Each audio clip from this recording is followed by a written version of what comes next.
তৃণমূলের তরফে দক্ষিণ কলকাতা জুড়ে লাগানো হয়েছে এমনই অসংখ্য হোর্ডিং।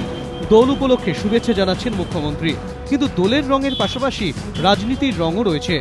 দীর্ঘদিন পর এবার লোকসভা ভোটে লড়ছেন না মমতা বন্দ্যোপাধ্যায়, কিন্তু নিজে না লড়লেও তিনিই দলের ক্যাপ্টেন, দলের মুখ, হোর্ডিংয়েরও মুখ।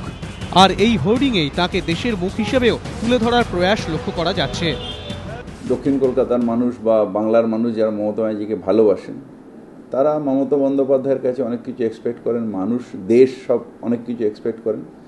কিন্তু এই সব কিছুই ইলেকশনের আগে কিছু হয় না, সব কিছুই আলোচনা, সব কিছু হয় যে ইলেকশনের পরে পরিস্থিতি কি, কে কত সিট নিয়ে এলো তার উপরে। তৃণমূল বারবার দাবি করছে এবার লোকসভা ভোটে মমতা বন্দ্যোপাধ্যায় নির্ণায়ক ভূমিকা নেবেন।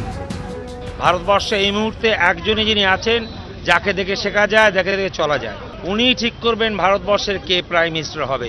আবার বলছি, উনিই ঠিক করবেন ভারতবর্ষে কে প্রধানমন্ত্রী হবে, সে চাবিকাঠি ওনার হাতে। কিন্তু মমতা কিং মেকার হবেন না কিং? তৃণমূল নেত্রী কখনো সরাসরি নিজেকে প্রধানমন্ত্রীত্বের দৌড় থেকে সরিয়ে নেননি। কৌশলে যাবতীয় সিদ্ধান্ত মানুষের ওপর ছেড়ে দিয়েছেন, কিন্তু তারই সঙ্গে নিজের জাতীয় আকাঙ্ক্ষাও বারবার স্পষ্ট করে দিয়েছেন তিনি। ফেডারেল ফ্রন্টের ডাক দিয়েছেন, অন্যাকে সঙ্গে টেনেছেন, ভিন রাজ্যে প্রার্থী দিচ্ছেন।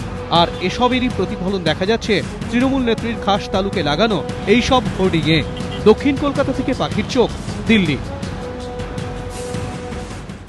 1984 সালের পর থেকে এটাই প্রথম কোনো লোকসভা ভোট যাতে সরাসরি প্রতিদ্বন্দ্বিতা করছেন না মমতা বন্দ্যোপাধ্যায়, অথচ তাকেই প্রধানমন্ত্রী হিসেবে দেখতে চাইছে তৃণমূল নেতৃত্ব।